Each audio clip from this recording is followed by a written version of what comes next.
D'abord, tu me mets un message à Mawa. Oyotoyoki pona makambo ndenge boye.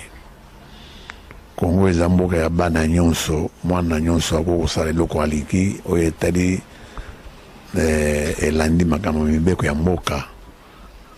Kaka soki moto abuki mboka mibeko ya mboka nde bakokonya kopesa ye pénition oyo tomoi nano te moto alakisi ke aza mécontent tout simplement ezali te ke bolanda ye bokanga ye bobeta ye bobuma ye ekokosalema te oyo eza pouvoir ya boum.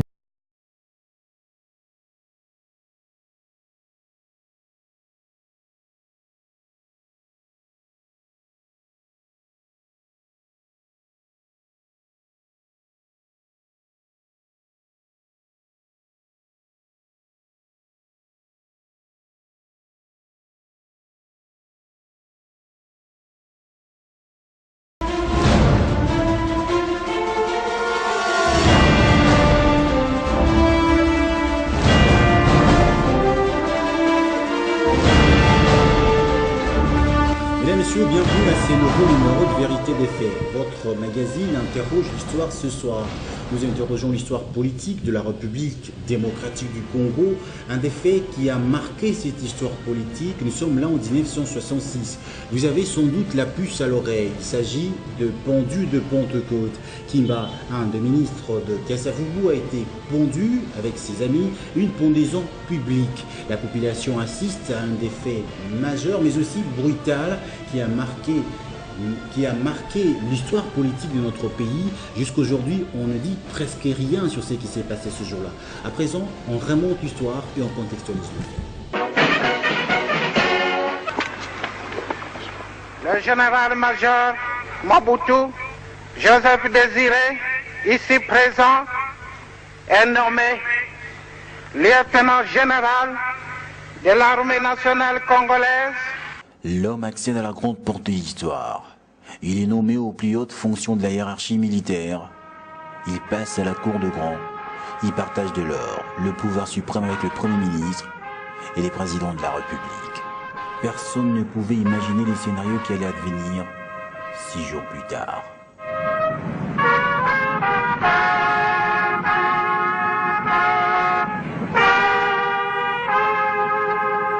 Nous sommes le 24 novembre 1965.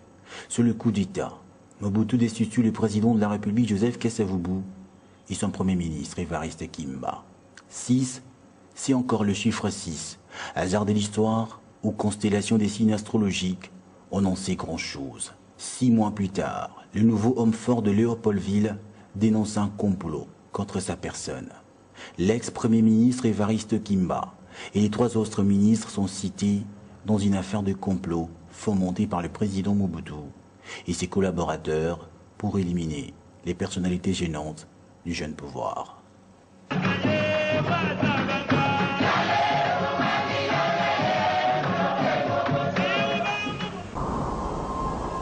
ce Pentecôte de 1966, dans la place où est érigé l'actuel stade de Martyrs, un monde fou, aimanté par la propagande du pouvoir en place, assiste à un fait jamais vécu dans l'histoire du pays. 3 anciens ministres, le Premier ministre Évariste Kimba, sont pendus. Spectacle macabre.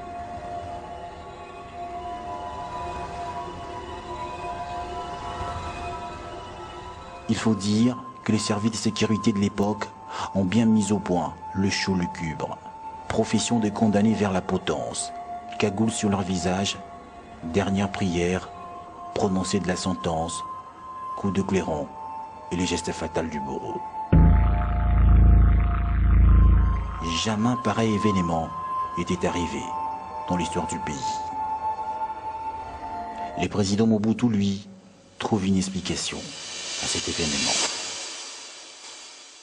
Chez nous, le respect dû à un chef, par exemple, c'est quelque chose de sacré. On ne peut pas jouer ou blaguer avec un chef. Lorsqu'un chef décide, il décide, un point c'est tout. J'ai décidé au nom du haut commandement que nous sommes au pouvoir pour 5 ans. Et un point c'est tout, il n'appartenait plus à un groupe de politiciens. d'aller se mettre du côté des financiers pour provoquer encore des désordres ou des troubles dans ce pays. Ils l'ont fait, il fallait un exemple.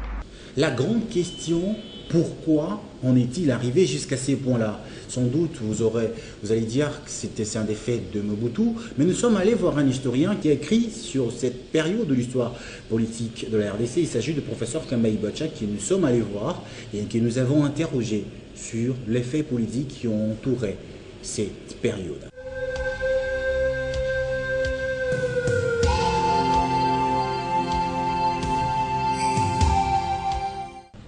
On ne peut pas, mon ami, détacher un fait historique, un événement historique aussi important que la pendaison des personnes du contexte global. Pour connaître cette affaire de pendaison, n'est-ce pas, de Pentecôte, il faut commencer par là.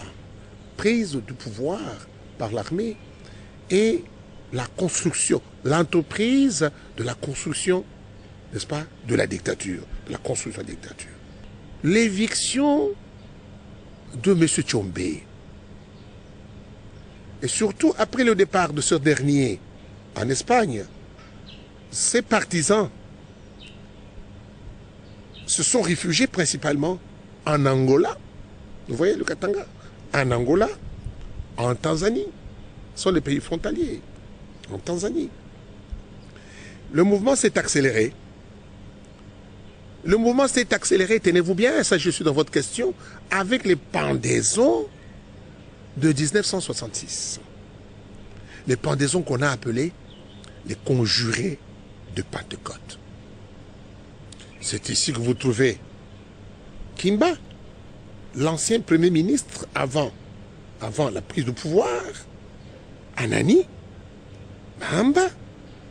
Bamba, qui quelque part sont tombés dans le piège du pouvoir. Comment ils sont tombés dans le piège du pouvoir?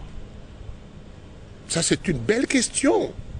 D'abord, je voudrais vous dire qu'un dictateur sur le plan de la mentalisation, je suis bien dans un contexte de ma spécialité, moi je suis historien des mentalités, un homme comme Kimba, c'est un homme qui a été reconnu comme un homme intelligent, de belles allures, un technocrate. Mais il fait certainement peur à Mobutu. Mobutu qui estime que Kimba peut éprouver un sentiment de frustration depuis qu'il a vu s'envoler avec le coup d'État ses ambitions de Premier ministre. C'est tout à fait normal. Alors, il faut le prendre et le faire taire. Anani.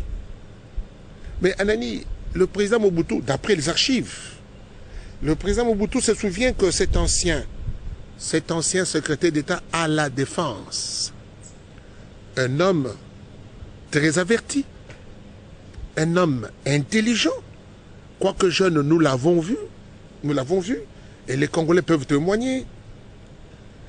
Et Mobutu se souvient qu'un jour, Anani l'avait mis aux arrêts. Il faut se venger. Et il va se venger. Mais Mahamba, le nom même de Mahamba vous dit quelque chose parce que Mahamba était un ancien ministre de Lumumba. Tous des gens intellectuels. Un du Katanga, n'est-ce pas? Vous avez Anani, vous avez Mahamba, mais un ancien ministre de Lumumba est un témoin gênant. Il faut le faire taire. Mais Bamba est un leader charismatique dans le Bas-Congo. Hein. Bamba était... Il fait peur. Il est le fils spirituel du prophète Simon Kimbangu. Que dites-vous de ceux qui disent que Davos Bangala avait des instructions de son ministre de l'Intérieur du gouvernement central à l'époque, qui était Etienne Tshisekedi? Pas du tout. Pas du tout. Aucun document. Et quand vous connaissez comment fonctionne un pouvoir dictatorial, un pouvoir de clientélisme, un pouvoir du tribalisme, un pouvoir de la langue de chez nous, vous devez savoir que Mobutu devrait se méfier de Tshisekedi. À l'époque, c'était son trop proche collaborateur. Pas du tout, pas du tout. Il était proche collaborateur. Il y a des proches collaborateurs avec qui on parle en français. Il y a des proches collaborateurs avec qui on parle dans la langue de chez moi, dans la langue de chez nous. On parle dans le Mutotu Yakwetu, on parle dans Mwanetu Wamamu, on parle de. Tandis on fait des réunions en français, mais après les réunions en coulisses, on parle dans notre langue.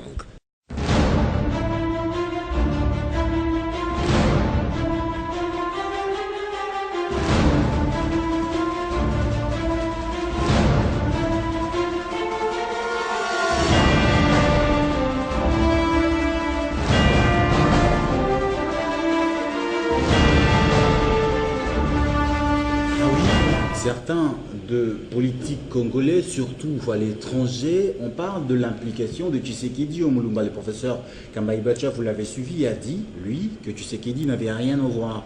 Mais en interrogeant l'histoire, en cherchant dans les archives, nous sommes tombés sur cette interview.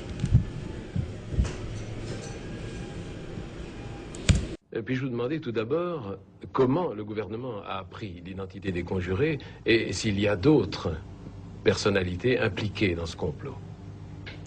L'identité des conjurés, au moins des 4 qui ont été pendus, a été connue par le fait qu'ils ont été surpris en flagrant délit. Et les autres, il y en aura bien. D'abord, le fait qu'ils ont été dénoncés par les pendus. Et ceux qui sont dénoncés sont en train de dénoncer encore d'autres. Y en a-t-il beaucoup? Bon, on ne sait pas encore parce que justement on est en train de poursuivre l'instruction. Et puis-je vous demander quelles sont les preuves qui ont été apportées au tribunal militaire d'exception qui a statué sur leur cas? En ce matière, il y a les preuves les plus évidentes, c'est les aveux faits par les intéressés eux-mêmes, lors de l'instruction qui a bien longtemps précédé la comparution devant le tribunal spécial. Puis-je vous demander quels sont les faits particuliers qui ont motivé la sévérité du tribunal d'exception? D'abord, c'est une question évidemment qu'on aurait pu poser au tribunal, parce que moi je ne suis pas du tribunal. Vous savez que dans ce domaine-là, le tribunal est toujours indépendant, très indépendant même. Mais il y a l'opinion surtout. Vous savez que l'opinion était très émue, l'opinion congolaise, au moment où le pays est en train d'entamer une guerre acharnée pour son indépendance économique, des connivences avec même les intéressés. Ces gens voulaient alors renverser le régime. C'est comme ça que le pays était très ému, très affecté par les coups. Et étant donné que les juges sont des hommes, évidemment, ils ont été influencés par la même... Et puis je vous demandais... Ensuite, logique, quels sont les faits qui ont empêché l'application de la grâce présidentielle? Je vois que c'est exactement la même gravité à laquelle le gouvernement congolais a en tête, n'est-ce pas, avec en tête son président de la République, attaché au fait, à l'infraction commise par les intéressés. Mais surtout, ce qui est plus grave, c'est la connivence avec les milieux de haute finance étrangères pour renverser les régimes. Ces mêmes milieux de haute finance étrangère que nous combattons pour les intérêts supérieurs de la nation. C'est surtout cette complicité, n'est-ce pas, avec les milieux étrangers intéressés à l'économie du pays. Mais cette complicité, vous la supposez ou vous en avez des preuves? On a des preuves, on a souvent déclaré. Ce n'est pas pour rien que le premier secrétaire d'ambassade de Belgique, qui est plus intéressé dans l'affaire, a été expulsé du pays. Pourquoi cette exécution a-t-elle été publique? Ça s'explique surtout par la raison fondamentale même d'une action pénale. L'action pénale ne doit pas être toujours répressive, mais elle doit aussi être préventive. Éducative. Il faut qu'on prévienne, éducative, oui, préventive aussi, qu'on prévienne tous ceux qui, non seulement étaient dans le coup, mais tous ceux qui aussi attendaient leur tour pour y passer, pour qu'ils puissent y voir avec quelle sévérité on finit ces genres d'infractions. On punit ces genres d'infractions. Vous êtes sans doute fait une idée de ce qui s'est passé ce jour-là, en 1966, ces pendus de Pentecôte, ces faits qui a marqué l'histoire politique de la RDC, une première dans l'histoire, mais qui ne s'est jamais répétée, en tout cas une pendaison publique. C'était vérité de faits, la vérité des faits qui ont marqué l'histoire. Ce n'est qu'un premier numéro. À la prochaine.